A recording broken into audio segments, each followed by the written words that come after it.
Question है, एक व्यक्ति कुछ संतरे 1 रुपए में 25 की दर से खरीदता है।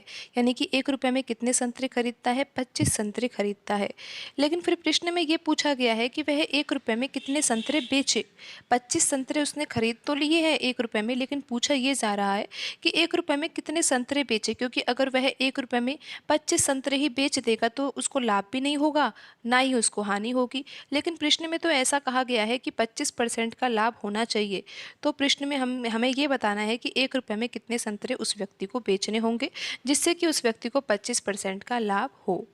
तो यहाँ पर आप एक कॉन्सेप्ट को समझिए कि जैसा कि 20 रुपए है हमारे पास, जैसा कि यहाँ पर प्रश्न में 1 रुपए दिया हुआ है, हम यहाँ पर समझने के लिए आप ऐसा मान सकते हो कि 20 रुपए है हमारे पास और 20 रुपए की हम कोई वस्तु खरीदते हैं। माना कि उस वस्तु का जो क्रय मूल्य है वो 4 रुपए है, या फिर आप मान सकते हो 5 रुपए, 6 रुपए, कुछ भी मान सकते हो। जैसा कि आपने मान लिया कि वस्तु का जो क्रय मूल्य है वो 5 रुपए है, यानी कि एक वस्तु जो है ना वो 5 रुपए की आती है और 20 रुपए आपके पास है, तो आप उससे कितनी वस्तु खरीद पाओगे? आप 4 वस्तु खरीद पाओगे। इस तरह से आप समझ सकते हो कि अगर किसी वस्तु का क्रय मूल्य 5 रुपए है और 20 रुपए आपके पास है, तो 20 रुपए से आप कितनी वस्तु खरीद सकते हो? 4 वस्तु खरीद सकते हो। लेकिन अब यहाँ पर हम उस वस्तु को बेचेंगे, तो अब ऐसा जैसा कि प्रश्न में देखिए, प्रश्न में ऐसा ही तो कहा गया है ना कि 1 रुपए में 25 की दर से खरीदता है। 1 रुपए में 25 वस्तुएं आती है और यहाँ पर आपने देखा कि 20 रुपए में कितनी वस्तु आ रही है? 4 वस्तुएं आ रही है। जिस हिसाब से हमने यहाँ पर क्रय मूल्य माना है उसके अनुसार तो यहाँ पर कितनी वस्तुएं आ रही है? 4 वस्तुएं आ रही है 20 रुपए में।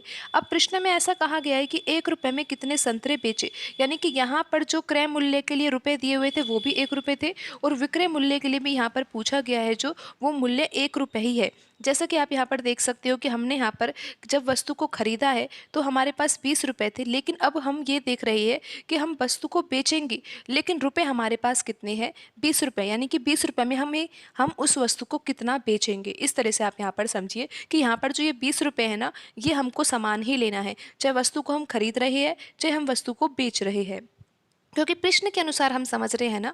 तो यहाँ पर प्रश्न के अनुसार आपने देखा कि 1 रुपए में 25 की दर से, यानी कि 1 रुपए में 25 वस्तुएं आती है और फिर पूछा भी ये गया है कि 1 रुपए में ही कितनी वस्तुएं बेचनी होगी, यानी कि कितने संतरे बेचने होंगे। तो ये 20 रुपए तो हमें लेना होगा। विक्रय मूल्य के लिए भी हम 20 रुपए ही लेंगे। हम ये देखेंगे कि विक्रय मूल्य अगर यहाँ पर हम मान लेते हैं कि जैसा कि 4 रुपए है, तो फिर ये वस्तु को हमें कितना बेचना होगा 20 रुपए में? तो वस्तु कितनी बिकेगी? क्योंकि 20 रुपए ही विक्रय मूल्य होगा, क्रय मूल्य भी 20 रुपए और विक्रय मूल्य भी 20 रुपए। तो यहाँ पर आप देख सकते हो कि वस्तु कितनी होगी, यहाँ पर 5 होगी। यानी कि 4 रुपए वस्तु का अगर विक्रय मूल्य है तो 5 वस्तुएं बेचनी होगी 20 रुपए में। तो आप यहाँ पर ये समझिए कि जैसा कि यहाँ पर सीपी और हम लिख लेते हैं यहाँ पर एसपी, यानी कि सेलिंग प्राइस। कॉस्ट प्राइस आपने देखा कि 5 रुपए है, तो यहाँ पर हम 5 लिख सकते हैं। फिर यहाँ पर अनुपात, और आपने देखा विक्रय मूल्य कितना है? 4, यानी कि 5 रुपए की वस्तु है उसको 4 रुपए में बेचा जा रहा है, तो 20 रुपए ही खर्च करने हैं। तो आपने देखा कि 20 रुपए ही खर्च करने हैं, तो यहाँ पर 20 रुपए में अगर वस्तु का मूल्य 5 रुपए है तो 4 वस्तुएं खरीदी जाएगी, तो यहाँ पर क्रय की गई वस्तु तो 4 हो जाएगी और विक्रय की गई वस्तु कितनी होगी? 5 होगी, क्योंकि यहाँ पर वस्तु का विक्रय मूल्य 4 है और 20 रुपए ही खर्च करने हैं, तो यहाँ पर आ जाएगा ये 5। तो अब आपको यहाँ पर ये समझना है कि जैसा कि अगर मूल्य समान होता है ना, जैसा कि प्रश्न में समान है 1 रुपए और ये 1 रुपए, क्रय मूल्य के लिए भी 1 रुपए ही दिया हुआ है और विक्रय मूल्य के लिए भी 1 रुपए ही दे रखा है। तो यहाँ पर आप मात्रा देखिए या फिर आप देखिए वस्तुओं की संख्या। जैसा कि यहाँ पर क्रय मूल्य के लिए संख्या 4 है और विक्रय मूल्य के लिए ये संख्या कितनी है? 5। आपने देखा कि मूल्य का अनुपात अगर 5 से 4 है ना, तो वस्तु का अनुपात 4 से 5 है। यानी कि जो मूल्य का अनुपात है ना, उसका उल्टा अनुपात किसका है? वस्तुओं की संख्या का अनुपात। मूल्य का अनुपात 5:4 है, तो यहाँ पर संख्या का अनुपात कितना है? 4:5, यानी कि उल्टा कर दिया गया है। अब यहाँ पर आप समझिए कि जैसा कि हम यहाँ पर लिखते हैं कॉस्ट प्राइस और यहाँ पर लिखते हैं सेलिंग प्राइस और यहाँ पर हम मूल्य निकालते हैं। आपको पता है कि 25% का लाभ होना चाहिए, तो 25% का लाभ तभी हो सकता है, कब हो सकता है? पहले तो हम प्रतिशत को भिन्न में बदलेंगे, उसके बाद पता लगाएंगे कि यहाँ पर क्रय मूल्य कितना होना चाहिए और विक्रय मूल्य यहाँ पर कितना होना चाहिए। तो 25% को अगर भिन्न में बदलेंगे तो यहाँ पर आ जाएगा 25/100, और जब इसको हल किया जाएगा यानी कि किसी पहाड़े से काट दिया जाएगा, 25 के पहाड़े से ही काटेंगे तो ये 1/4 के बराबर आ जाएगा। तो 25% का जो भिन्न रूप होता है वो किसके बराबर होता है? 1/4 के बराबर होता है। तो यहाँ पर 25% का लाभ हो रहा है। अगर यहाँ पर जो बट्टे में लिखा हुआ है 4, इसको हम मान लेते हैं कि वस्तु का क्रय मूल्य है, तो 25% का लाभ तभी हो सकता है, कब हो सकता है? आप देखिए कि 4 का 25% होता है 1 के बराबर। अगर वस्तु का क्रय मूल्य हमने 4 यूनिट माना है और 25% का लाभ हो रहा है, तो इसका सीधा सा अर्थ तो ये है कि 1 यूनिट का लाभ हो रहा है, और 1 यूनिट का लाभ तभी हो सकता है जब 4 रुपये में खरीदी गई वस्तु को 5 रुपये में बेच दिया जाए, तभी लाभ हो सकता है। तो यहाँ पर जो मूल्य के बीच में, यानी कि क्रय मूल्य और विक्रय मूल्य के बीच में जो अनुपात है वो 4:5 है। अब आपको पता है कि यहाँ पर जो ये राशि है 1 रुपये और यहाँ पर भी 1 रुपये ही है, तो ये तो बराबर है, और जब बराबर होता है तो यहाँ पर जो संख्या है ना, उसका अनुपात तो हम निकाल ही सकते हैं। यहाँ पर जो ये मूल्य का अनुपात 4:5 है, तो संख्या का अनुपात हो जाएगा 5:4। इस तरह से आपको यहाँ पर समझना है। अब आप यहाँ पर देखिए कि जो क्रय मूल्य यानी कि क्रय की गई वस्तुएं कितनी है, 25 है। 1 रुपये में 25 की दर से खरीदी जाती है, यानी कि 1 रुपये में कितनी वस्तु आती है, 25 वस्तुएं आती है। यानी कि यहाँ पर आप देखिए कि जो क्रय की गई वस्तु है उसकी संख्या 5 है, और प्रश्न के अनुसार ये वैल्यू किसके बराबर है, 25, यानी कि 25 वस्तुएं हैं। तो यहाँ पर आप ये देखिए कि 5 यूनिट की वैल्यू 25 के बराबर है, तो यहाँ पर 5 का ही तो गुणा किया गया होगा।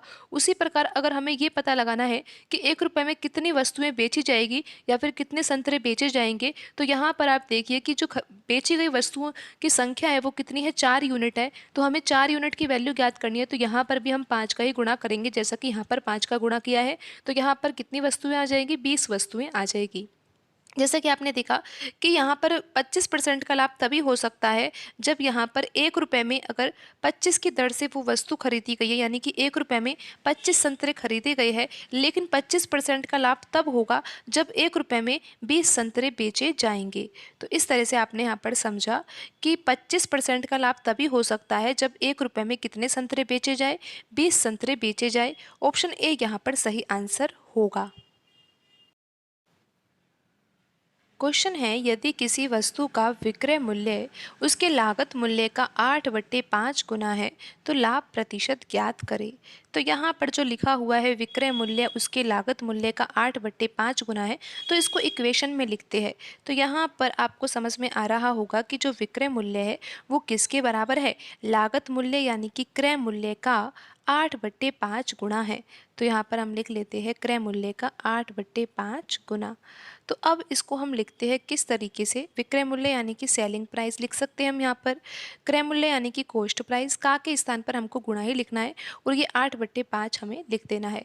तो यहाँ से अब हम विक्रय मूल्य और क्रय मूल्य के बीच में अनुपात निकाल लेते हैं। तो यहाँ पर विक्रय मूल्य है और बट्टे में हम यहाँ पर जो ये सेलिंग प्राइस है इसको हम बट्टे में ले आएंगे। तो यहाँ पर अब बराबर में क्या आएगा, 8/5 आएगा। अब आप यहाँ पर ये देख सकते हो कि यहाँ पर अगर हम मान लेते हैं, जैसा कि आप देख रहे हो कि सेलिंग प्राइस के सामने 8 लिखा हुआ है, तो हम वस्तु का विक्रय मूल्य अगर 8 यूनिट मान लेते हैं, और यहाँ पर देखिए कि क्रय मूल्य यानी कि कॉस्ट प्राइस के सामने 5 लिखा हुआ है, तो यहाँ पर क्रय मूल्य कितना है, 5 यूनिट है, और यहाँ पर विक्रय मूल्य कितना है, 8 यूनिट है। तो आपको अब ये समझ में आ रहा होगा कि विक्रय मूल्य जो है वो क्रय मूल्य से ज़्यादा है, और कितना ज़्यादा है, 3 यूनिट ज़्यादा है। लेकिन आंसर तो हमें प्रतिशत में निकालना है। आप देख सकते हो प्रश्न में पूछा गया है कि लाभ प्रतिशत ज्ञात कीजिए, तो आपको पता है कि लाभ कितने का हो रहा है, 3 यूनिट का लाभ हो रहा है। लाभ प्रतिशत का आंसर निकालना है ना, तो बट्टे में हमें क्रय मूल्य रखना होगा। क्रय मूल्य कितना है, 5, तो बट्टे में 5 लिख देंगे, मल्टीप्लाई हम 100 से करेंगे क्योंकि आंसर हमें प्रतिशत में निकालना है। 5 से यहाँ पर हम 100 को काट सकते हैं, 20 बार कटेगा और आंसर यहाँ पर आ जाएगा 60%। 20 का गुणा 3 से करेंगे तो 60 आ जाएगा, और 60% क्या है यहाँ पर, लाभ प्रतिशत। आप देख सकते हो कि ऑप्शन बी में लिखा हुआ है 60%, तो यही सही आंसर होगा। क्वेश्चन है, एक व्यापारी 27 रुपये में एक वस्तु खरीदता है, यानी कि वस्तु का जो क्रय मूल्य यहाँ पर दिया हुआ है वो कितना है, 27 रुपये है। प्रश्न में आगे दिया हुआ है कि विक्रय मूल्य के 10% लाभ पर बेच देता है। प्रश्न में ऐसा कहा गया है कि लाभ तो हो रहा है, 10% लाभ हो रहा है, लेकिन ये लाभ जो दिया हुआ है यहाँ पर प्रश्न में वो विक्रय मूल्य पर दिया हुआ है। अब प्रश्न में तो पूछा ये गया है कि वस्तु का विक्रय मूल्य क्या होगा। तो आइए अब हम प्रश्न को करते हैं बिल्कुल आसान तरीके से। तो यहाँ पर हम लिख लेते हैं कॉस्ट प्राइस। कॉस्ट प्राइस यानी कि क्रय मूल्य और यहाँ पर हम लिख लेते हैं सेलिंग प्राइस यानी कि विक्रय मूल्य। अब आपको पता है कि लाभ हो रहा है 10% का, तो यहाँ पर हम 10% को बदलते हैं किस में, भिन्न में। 10% का भिन्न रूप क्या होगा, हमें लिखना होगा 10 और परसेंट का चिन्ह हटाकर बट्टे में लिखेंगे हम 100। और जब इसको हल किया जाएगा यानी कि किसी पहाड़े से काटा जाएगा, 10 के पहाड़े से ही हम काट रहे हैं, तो यहाँ पर आ जाएगा ये 1/10। तो 10% का भिन्न रूप क्या होता है, 10% का भिन्न रूप होता है 1/10। अब आप यहाँ पर ये समझिए कि जो लाभ यहाँ पर दिया हुआ है वो विक्रय मूल्य पर दिया हुआ है ना, तो बट्टे में जो 10 लिखा हुआ है इसको हम मानेंगे विक्रय मूल्य और यहाँ पर सेलिंग प्राइस के नीचे क्या लिख देंगे, 10। अब आप यहाँ पर ये समझिए कि विक्रय मूल्य का 10% यानी कि 10 यहाँ पर विक्रय मूल्य माना है और 10 का 10% निकाला जाएगा तो ये आएगा 1 के बराबर।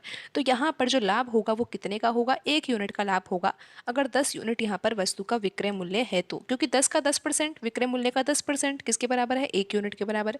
तो यहाँ पर 10 यूनिट अगर वस्तु का विक्रय मूल्य और लाभ यहाँ पर 1 यूनिट होना चाहिए, तो लाभ तभी हो सकता है जब यहाँ पर 9 यूनिट की वस्तु खरीदी गई हो, यानी कि 9 रुपये में वस्तु खरीदी गई और 10 रुपये में बेच दी जाए, तो उस स्थिति में यहाँ पर 1 यूनिट का लाभ हो जाएगा। तो अब आप यहाँ पर ये समझिए कि आपको ये तो पता लग गया है कि क्रय मूल्य और विक्रय मूल्य के बीच में अनुपात कितना आया है, 9:10 आया है। और प्रश्न में देखिए कि ज्ञात क्या करना है, विक्रय मूल्य ज्ञात करना है, यानी कि 10 यूनिट की वैल्यू हमें ज्ञात करनी है। लेकिन प्रश्न में जो वैल्यू दी हुई है वो किसकी वैल्यू दी हुई है, प्रश्न में क्रय मूल्य दिया हुआ है कि 27 रुपये में एक वस्तु खरीदी जाती है। तो क्रय मूल्य कितना है, यहाँ पर 27 रुपये है, यानी कि यहाँ पर जो ये CP है यानी कि कॉस्ट प्राइस कितना है, 9 यूनिट है ना, और प्रश्न के अनुसार इसकी वैल्यू कितनी है, 27 रुपये है। और हमें ज्ञात ये करनी है कि विक्रय मूल्य की वैल्यू क्या होगी।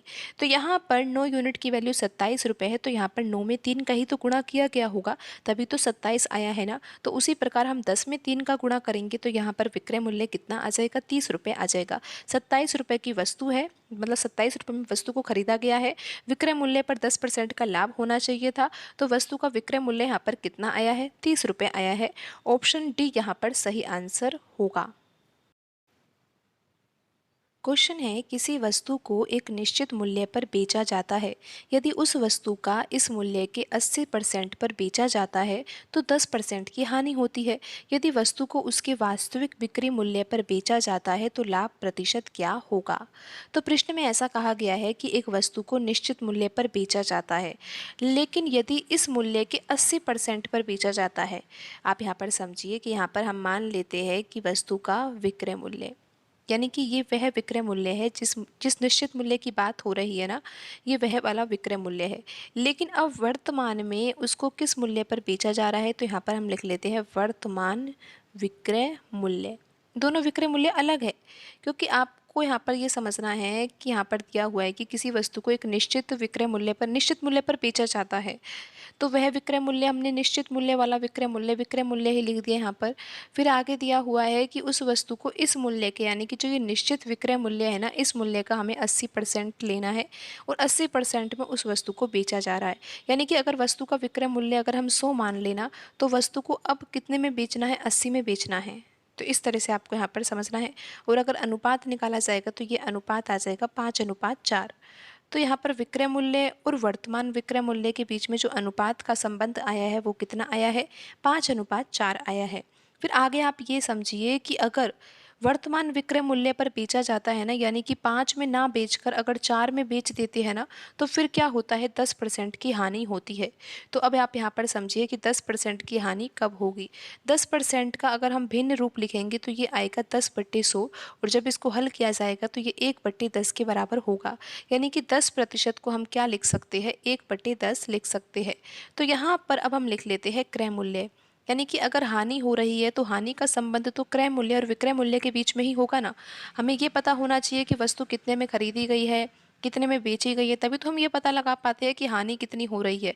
हानि हमें पता है 10% के, तो यहाँ पर अब क्रय मूल्य और विक्रय मूल्य हमें क्या लेना होगा। आप यहाँ पर ध्यान से समझिए कि 10% बराबर 1/10 के है। तो यहाँ पर आप देखिए कि ये बट्टे में जो 10 लिखा हुआ है ना, इसको तो हम क्रय मूल्य मान रहे हैं, और हानि 10% की हो रही है, तो 10 का 10% होता है 1 के बराबर। तो 1 की यहाँ पर हानि हो रही है, और 1 की हानि तभी हो सकती है जब 10 यूनिट की वस्तु को, यानी कि 10 रुपये की वस्तु को 9 रुपये में बेच दिया जाए। तो यहाँ पर आपको पता है कि जब यहाँ पर 5 रुपए की वस्तु यानी कि 5 रुपए में अगर वस्तु को बेचा जाना चाहिए था तो यहाँ पर लाभ होता या हानि होती उसके बारे में अभी हमें कोई जानकारी नहीं है। लेकिन इतना ज़रूर पता है प्रश्न के अनुसार कि 5 में ना बेचकर जब हम ये गलती कर देते हैं कि वस्तु को 4 में बेच देते हैं ना, तो 10% की हानि हो जाती है। यानी कि हमने जो ये 10 रुपये वस्तु का क्रय मूल्य माना है और उससे हमने ये विक्रय मूल्य निकाला है, ये जो 9 यूनिट आ रहा है ये इसी 4 यूनिट के ही बराबर है, क्योंकि 4 यूनिट में जब बेचा गया है तभी तो यहाँ पर 10% की हानि हुई है ना। तो यहाँ पर ये दोनों विक्रय मूल्य जो है वो बराबर होने चाहिए, लेकिन ये बराबर नहीं है तो इसको बराबर हम कर देते हैं। तो यहाँ पर अगर हम 9 का गुणा कर दे और 9 में अगर हम 4 का गुणा कर दे तो यहाँ पर ये वैल्यू बराबर हो जाएगी। लेकिन अब ये ध्यान दीजिए कि ये तो सब अनुपात ही है, तो यहाँ पर अगर 9 का गुणा किया है तो यहाँ पर 9 का गुणा करना होगा और यहाँ पर 4 का गुणा किया है तो यहाँ पर 4 का गुणा करना होगा। अब देखते हैं कि यहाँ पर क्या संबंध आता है। 5 का गुणा 9 से करेंगे तो 45 आएगा, 4 गुणा 9 करो चाहे 9 गुणा 4 करो तो कितना आता है, 36 आता है। तो यहाँ पर हम 36 लिख देते हैं और 10 गुणा 4 करने पर 40 आता है। अब आप ये समझिए कि 40 रुपये वस्तु का क्रय मूल्य है। अगर वस्तु को 36 रुपये में बेचा जाता है तो 10% की हानि हो जाती है। लेकिन अब प्रश्न में ऐसा पूछा गया है कि यदि वस्तु को उसके वास्तविक बिक्री मूल्य पर बेचा जाए तो वास्तविक बिक्री मूल्य कितना है, 45, यानी कि 45 में बेचना चाहिए था। लेकिन प्रश्न में ऐसा कहा गया था ना कि उस वस्तु को अगर 80% पे बेच दिया जाए, यानी कि 45 का अगर 80% निकाला जाएगा ना तो 36 रुपये के ही बराबर आएगा। अगर 36 रुपये में उस वस्तु को बेचा जाएगा और 40 रुपये की वह वस्तु है तो यहाँ पर 10% की हानि होगी। लेकिन अब तो प्रश्न में ऐसा कहा जा रहा है कि 36 रुपये में वस्तु को नहीं बेचना है, वास्तविक बिक्री मूल्य पर बेचना है। तो वास्तविक बिक्री मूल्य तो कितना है, 45 है। तो अब हमें ज्ञात करना है कि लाभ प्रतिशत क्या होगा। तो आपको पता है कि 40 रुपये की वस्तु है और 45 में उसको बेचा जा रहा है, तो लाभ तो यहाँ पर कितने का होगा, 5 यूनिट का होगा। बट्टे में हमें लिखना होगा क्रय मूल्य को, क्रय मूल्य कितना है, 40 है, और मल्टीप्लाई हम करेंगे 100 से, क्योंकि आंसर हमें प्रतिशत में देना है। अब हम इसको हल कर लेते हैं। तो यहाँ पर 5 के पहाड़े से 40 कटेगा 8 बार, और अगर आप यहाँ पर 100 में 8 से भाग दोगे तो यहाँ पर जाएगा ये 12.5 बार, और आंसर आ जाएगा 12.5%। और ये आंसर किसका है, लाभ प्रतिशत का आंसर है। ऑप्शन बी यहाँ पर सही आंसर होगा। क्वेश्चन है, किसी वस्तु पर लागत मूल्य से 200% से बढ़ाकर मूल्य अंकित किया गया, 25% छूट देने के बाद इसे 540 रुपये में बेचा गया, वस्तु का लागत मूल्य ज्ञात कीजिए। तो यहाँ पर प्रश्न में जो संबंध दिया हुआ है वो अंकित मूल्य, क्रय मूल्य और विक्रय मूल्य के बीच का दिया हुआ है। तो यहाँ पर तो हम लिख लेते हैं कॉस्ट प्राइस यानी कि क्रय मूल्य, यहाँ पर हम लिख लेते हैं मार्क्ड प्राइस यानी कि अंकित मूल्य, और यहाँ पर हम लिखते हैं सेलिंग प्राइस यानी कि विक्रय मूल्य, यानी कि जितने मूल्य पर वस्तु को बेचा गया है वही उसका विक्रय मूल्य होता है।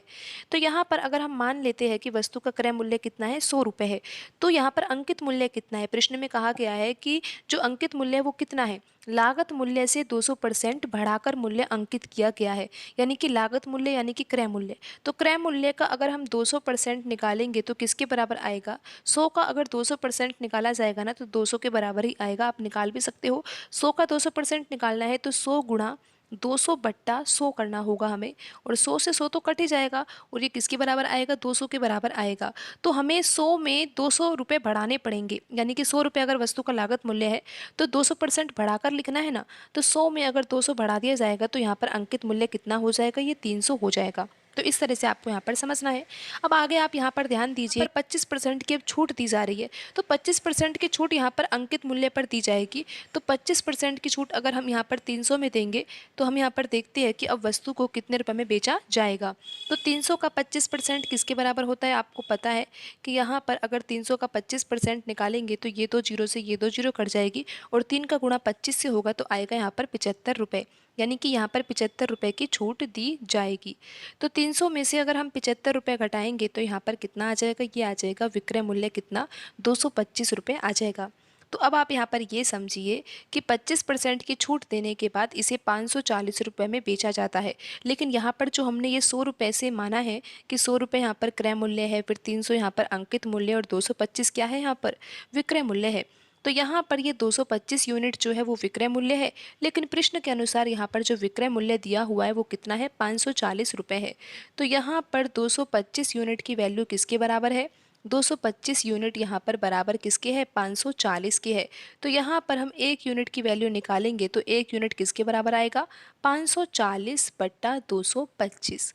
तो 1 यूनिट की वैल्यू कितनी आ जाएगी, 540 बट्टे 225। लेकिन प्रश्न में ज्ञात क्या करना है, वस्तु का लागत मूल्य ज्ञात करना है, यानी कि वस्तु का हमें क्रय मूल्य ज्ञात करना है। और क्रय मूल्य कितना है, 100 यूनिट है। जब 1 यूनिट बराबर यहाँ पर 540 बट्टा 225 है, तो फिर यहाँ पर 100 यूनिट की वैल्यू क्या होगी, इसके लिए यहाँ पर हम 100 से गुणा कर देंगे। अब हम इसको हल कर लेते हैं। 25 के पहाड़े से ये दोनों संख्याएं कट जाएगी, तो यहाँ पर आ जाएगा 9, यहाँ पर आएगा 4। 9 के पहाड़े से 540 कटेगा कितनी बार, 60 बार कटेगा। और 60 का गुणा 4 से किया जाएगा तो यहाँ पर आंसर आ जाएगा 240 रुपये। यानी कि उस वस्तु का क्रय मूल्य कितना है, 240 रुपये है। यहाँ पर ऑप्शन बी सही आंसर होगा।